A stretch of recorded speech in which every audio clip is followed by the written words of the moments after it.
Karen Hodges Miller, and I have written a book on how to write memoir.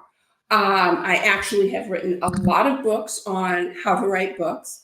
And since I recently finished writing my own memoir, uh, I figured it was time to tell people how to write it, and hopefully they can not make the mistakes that I have made. And so now we're ready to start the PowerPoint. And there is my book. And let me see.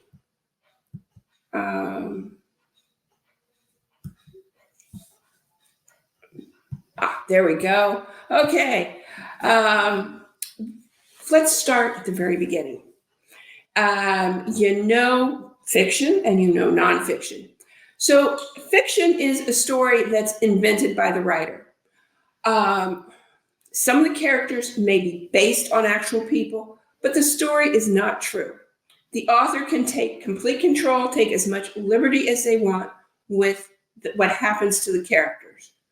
Nonfiction is factual. It is as true as the author can make it. So one person's perception and memory of events is often quite different than another person's. That doesn't make what you're writing less true. It just means that when you're writing memoir, everyone's greatest fear is that some friend or relative is going to go, oh, it didn't happen that way. But first, let me assure you that I found that really doesn't happen that often. Let me see if we can go to the next slide. I want to talk about different genres within memoir. People think that memoir is just memoir. It's writing about something that happened in your life. But it turns out there are really a lot of different genres that combine with memoir. So biography is a factual account of the person's life written by another person. That sounds pretty easy. Autobiography is a factual account of a person's life written by the person himself or herself. Memoir is where we get a little different. It's a factual account of a portion of the writer's life, emphasizing one or two specific themes or lessons learned. So you can write a memoir and really only focus on a few months or a few years in your life. Portrait memoir. This one I never heard of until I got into writing memoir and writing about writing memoir. Portrait memoir, it's halfway between biography and memoir. It's a memoir written by someone other than the person it is about. But it is still considered a memoir if you are using a lot of material, say diaries that the person you're writing about has used. So you are writing a memoir because you are writing it from that person's point of view, using as many facts as possible. Now, next is hybrid memoir, and this is what really I think most of us are writing. It's part memoir combined with other elements. These can be self-help, a how-to work, inspirational, or even poetry. And I do know a couple of people who've written great memoirs using poetry. And historical fiction is a way for the shy memoirists to tell their story while hiding the fact it is true. But it also gives the author leeway to go to the existential truth of the message without worrying about strict adherence to the facts or the truth. If you are writing a combination of historical fiction and memoir, you must make it clear to your readers exactly when and where you cross that line. And that's very important. If you're selling yourself as writing a memoir, but you're making up facts, you are going to lose your credibility really quickly. So we go to the next slide. Once you've decided what type of memoir you're going to write, and trust me, you can change your mind a lot before you get it done, but you're going to organize it.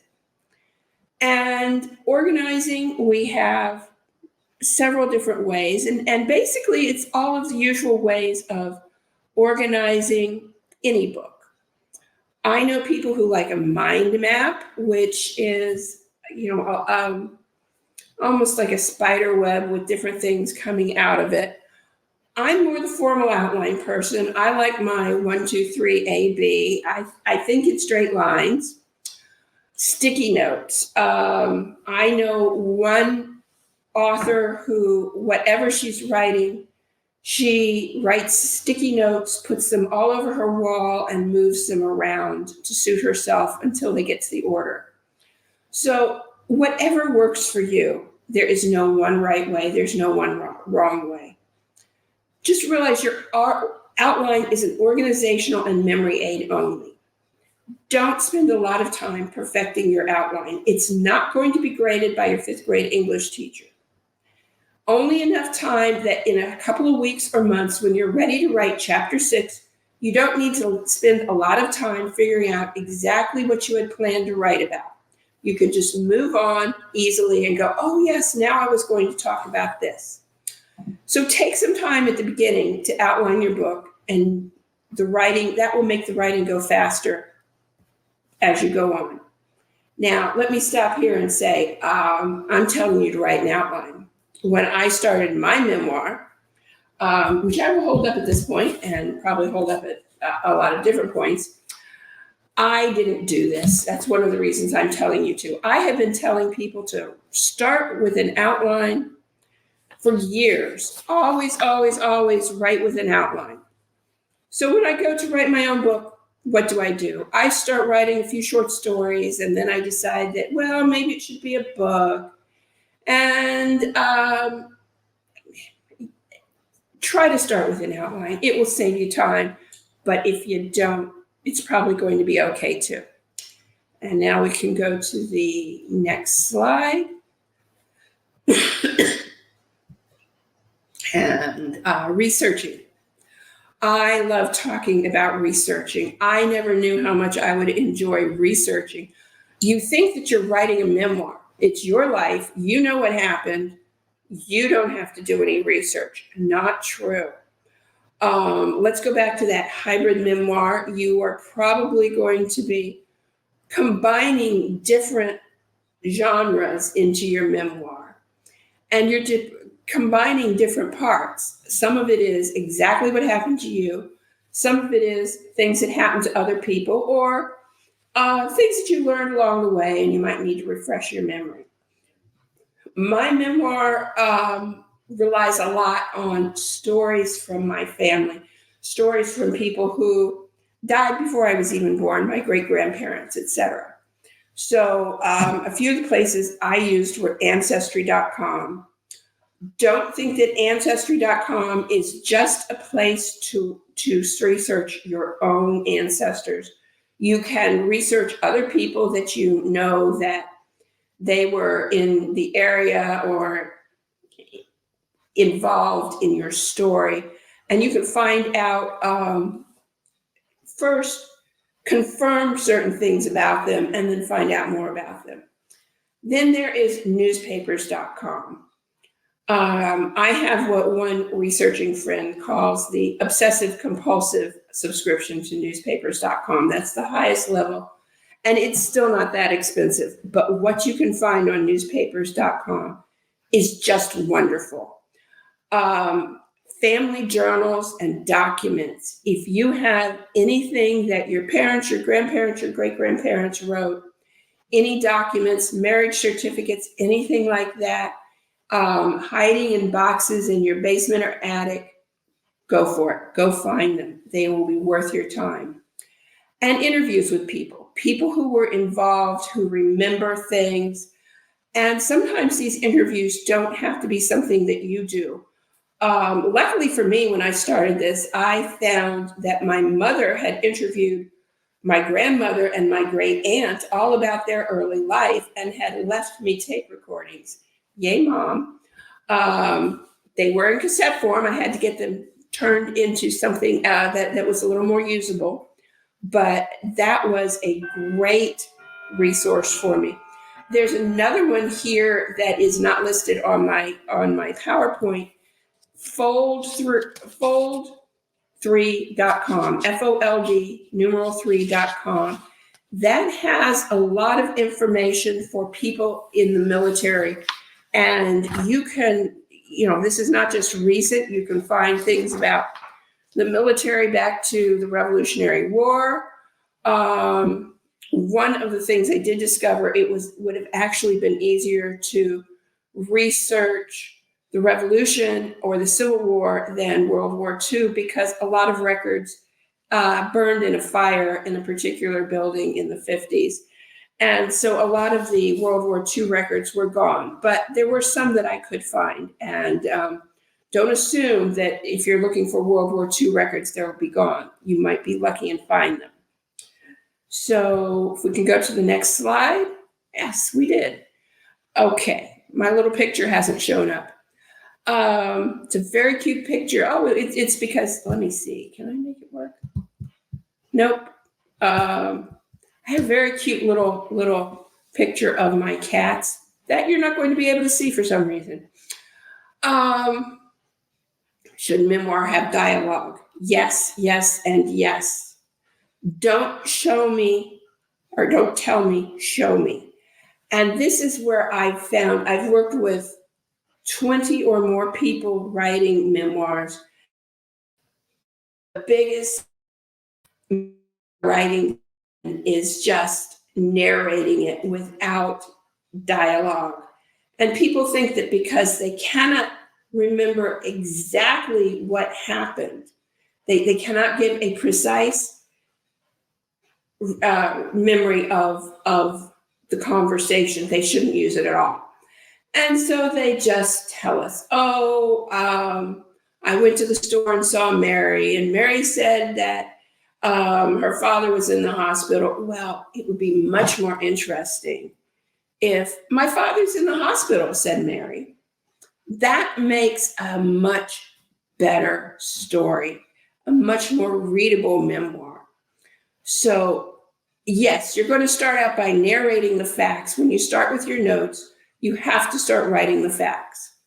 You do need some narration in your memoir, just like you need it in any kind of writing. Even if it's fiction, you've got to have some narration. Cannot be all dialogue. We call that a play. But you also have to have dialogue. Do you have to remember exactly what was said? No. Give us an idea of what was said. Is it an important conversation? You may remember a couple of things that were actually said, but dress it up a little bit. What happened before? What happened afterward? And sometimes you just want to have a little color of, a conversation that isn't particularly important, but gives us an idea of the people there. So a work that is all narration is just boring. You need a balance between the two to keep the story flowing and make your reader want to continue reading to the end. The next slide, creative nonfiction in memoir. And this goes a bit to the dialogue, and this is a picture of my memoir, Hibiscus Strong. How can nonfiction be creative? Doesn't creative mean that you have stepped away from the truth? No, it does not. Creative nonfiction is not alternate facts. Creative nonfiction is factual material written in a way that tells a story. While the writing style may be similar to writing a novel, creative nonfiction sticks to the facts. Writing creative nonfiction means that you write in a narrative style and that you offer scenes, dialogue, and descriptions whenever possible. So that goes to what I have just talked about in the last slide. And we want people to read our memoir. We want people to actually start at the beginning and go to the end. And dialogue, description, setting the scene are all part of that. The arc of change. This is something that every book, whether it's fiction or nonfiction or memoir or how-to book, an inspirational book, needs an arc of change. You are taking the reader on a journey from where you start to where you are at the end of the book. The change can be physical, it can be mental, it can be emotional. Even if you are writing in a straight linear biography, the person has born, there's their childhood, young adulthood, till they die. If you show no change in them, if you don't show how they came from being a child to a successful adult, it's boring. We all have change in our lives. If your life is static, if nothing has happened to affect you or change you, you're pretty boring. And if you were that boring, you really wouldn't be wanting to write your memoir. I was just talking yesterday with someone who's writing a memoir about being a nurse in the 1970s. And she was saying, oh, but nothing happened. And then we started talking, and she told me about this great story about, a bad day, and somebody had checked into the hospital and then checked themselves out. And she didn't realize it, and she ends up having a yelling match with her supervisor about why they let this man who was very ill check out. Now, that doesn't sound like the arc of change, but it put it all together of taking her from a student nurse to someone who was managing a hospital. You start to see why it's part of the change, why she wanted to be a manager. So we are going to move to the next slide. Understanding the change you want to tell us about is an important first step in organizing your story. In memoir, the arc of change in your life is the theme of the book. So every book needs a theme, whether it is fiction or nonfiction. You need to know why you are writing it. Why are you writing the book? What do you want other people to get out of the book? That is the theme. When they close the book at the end, they've read the last sentence, you want them to close the book and go, oh, I learned XYZ. And hopefully what they learned will be the same thing that you wanted them to learn. Sometimes that's not true. Sometimes they'll have learned something that you haven't even thought about. But whatever they learned, that is your change. That is your theme that you want to tell us about. So before you start that outline, decide what you want us to know. What is that one important fact you want your people to learn? And I am getting near the end of my slides, and this is where I say where you can buy my books.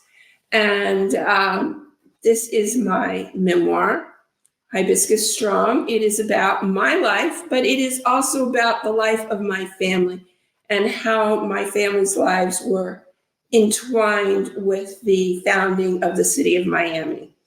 And that is one of the things that was fascinating to me, and why I wanted to start writing a memoir, and why my memoir is a hybrid memoir. It is a little bit about me, but it's also about the stories we tell. And let me go back to my nurse friend from the other day, who was saying, oh, but nothing ever happened in my life. It doesn't have to be earth-shattering. You don't have to be a president of the United States. You don't have to have won a gold medal at the Olympics. You just have to be a storyteller. And sometimes the littlest stories really are the most fun, the most important, the ones that bring up what we know about life. And my next slide is all about Memoir Made Easy, and that is the book on how to write memoir. So I hope that you will look for it and keep in touch with me. I have several ways to keep in touch. I have Gmail, khmiller10@gmail.com. You can find me on Facebook. You can find me on LinkedIn. And I hope that you will enjoy writing your own memoir, and feel free to reach out and talk to me if you have any questions.